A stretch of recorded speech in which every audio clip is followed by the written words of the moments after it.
Hi everybody, Amy Letke here with my sidekick, Karen Hamilton. And we are here to talk with you about some really important actions you need to take right now because COVID just continues. And there's things right now you can do. We're going to go through about 7 steps to help you as we continue through all the change that continues to happen. So Karen's with me today. We're going to talk about some of the things we're hearing in the news, what we're hearing from our clients, and we want to make sure that we're sharing them with you real time. So Karen, let's go through our number 1 item we want to talk about on our list of 7. Okay, online meetings and Zoom bombings. Uh-oh.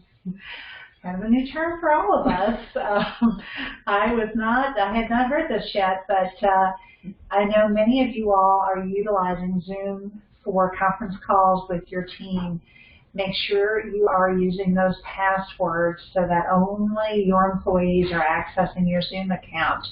There are all sorts of reports of infiltration of not such great images, some that are a little pornographic in nature that are being downloaded.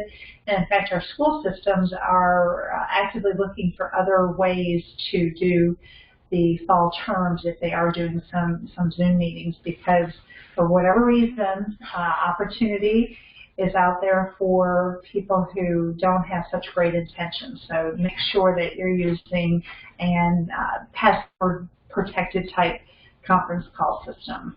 Yeah, be super careful about that.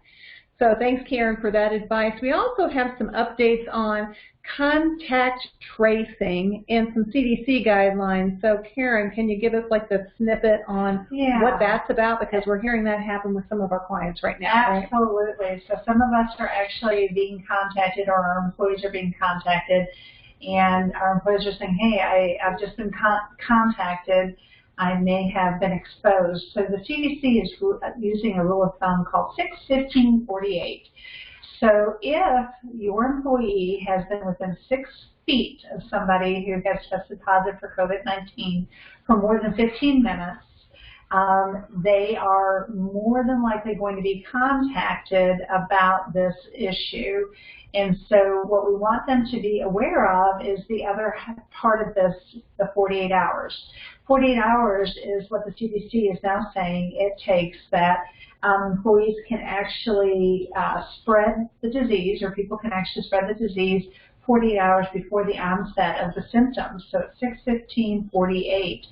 So just because our employees don't feel sick or do not have a temperature, they could actually still be spreading this. So that is why there's an increase in the kind of just the knowledge that people may be contacted. You know, our employees should not freak out. They should, again, do that self-assessment. How are they feeling? And make sure that they notify you if they are contacted by somebody, whether it's the health department or the CDC, because then we need to help you and figure out what you should be doing as your next step. Absolutely. And just keep in mind this whole mask where, I mean, Karen and I are social distancing here at the office, and we kind of have maximum capacity here at Integrity HR. We've made the decision just to let people continue to work from home, visit clients, make sure that they are social distancing, wearing masks when they're in public. And we're even encouraging our employees to be sure when they are off the clock to protect themselves and their families by being extra careful in public places. We're going to be seeing a lot more of that in the future, even though we got all this inconsistent stuff going on with, you know, what events are going to be held, what events are not going to be held, and the rationale for that. So again, encouraging your teammates to protect themselves is super critical right now.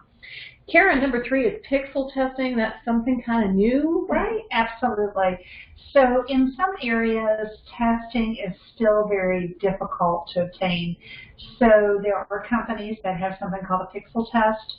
You simply go online, your employee would simply go online, answer a quick survey, and if they're answering the question the right way, where they may have been exposed and or need a test, then the test is FedExed to their home. They do the pixel test, which is basically a swab, and they put that swab back into the envelope and overnight it, and they get the results back in 1 to 2 days. It's very, very quick. So for some areas where testing is not so readily available, people are using the Pixel test. People are also using the Pixel test if their employees are returning from an area, like if they went on vacation to, not to bash Myrtle Beach, but if they went to Myrtle Beach and they want to make sure that they are coming back without COVID. Sometimes Pixel test is not such a bad idea to use, and the companies bill the insurance company directly. Wonderful. So definitely something to look at if you need some help with a provider. Make sure you reach out to your team member here or contact us directly. A couple other real quick things I'm going to point out. Number 4, kids returning to school. We're already seeing parents getting very concerned, having to make decisions about, in some cases, whether a child is going to go on-site to school or they're going to be doing online learning, and in some cases at a very early age. And we think that is an employer, if you can get ahead of that, knowing that if somebody hasn't used emergency family leave, they might be asking for that. If they've exhausted that, there's other things you might want to be looking at. And we're really concerned about people wanting to become stay-at-home parents and just really be in close contact as a family unit in whatever family that looks like. So just be mindful as schools are starting, get your preparation planning together so that you can really plan for staff shortages if people are really going to struggle with how they're going to handle kids going back to school. Absolutely. The next piece on number 5, let's talk about masks and travel. Okay, things are starting to open up. We're seeing people need to do things. Zoom and video calls are great, but the in-person meetings are starting to open up. So again, we mentioned masks. You need to be looking at your policy for travel and who's traveling where, and whether it's even like voluntary vacationing, if you're going to have people coming back after vacations. What kind of provisions are you going to require, if any? So those are some considerations you need to think about: voluntary vacations as well as business travel, and what you expect your employees to do as far as masking up, what airlines they're going to travel in, what hotels or facilities they're going to be staying in, and what precautions you're going to require in order to ensure their safety while they're on your dime if they're traveling for company businesses. So look at your policies and changes.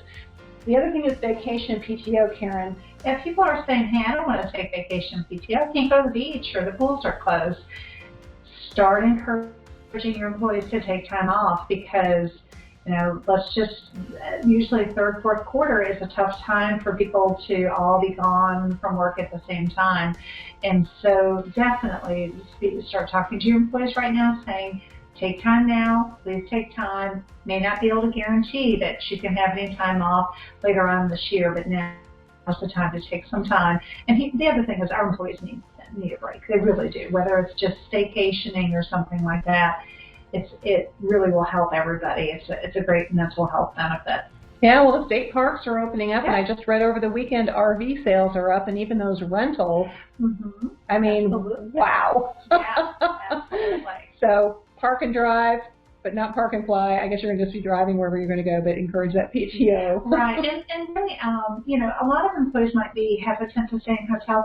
Hotels have very strict guidelines for cleaning rooms, and there's a certain time frame between guests where you can't rent those rooms back out, and strict disinfecting. So hotels are safe. It's just everybody's just a little bit nervous right now. So again, encourage people to take time off. The other thing is, I think is really critical, is managing inconsistencies. Right now we are getting so many mixed messages as leaders in our communities as well as businesses on what's okay and what's not okay. So you're going to get questions from your employees about, well, why is it okay for me to do this when it's not okay for me to do that? Or why is this opening up but something else isn't? Well, we can only control the things that we can as an employer. So the more consistent you can be in managing your policies, expectations with your employees, what the rules are, the better off you're going to be in providing them an environment that gives them that safety and security that, hey, at least I go to work and I know what to expect, right? So don't underestimate the value of providing consistent safety messages and overall just keeping your policies current so that people feel confident that when they do come to work, they know what you expect. instead of maybe some of these inconsistencies every place else. Absolutely, that stability is key. And then, of course, if you've got questions, you've got a great client team here. We're about out of time, but you can always call IHR. Don't call 911. Call IHR, Integrity HR. We'll be here to help you, and we just thank you so much for hanging in there with your employees, and we appreciate you. Right, Karen? Absolutely. Thank you so much. All right. Have a great rest of your week, and we'll be talking soon.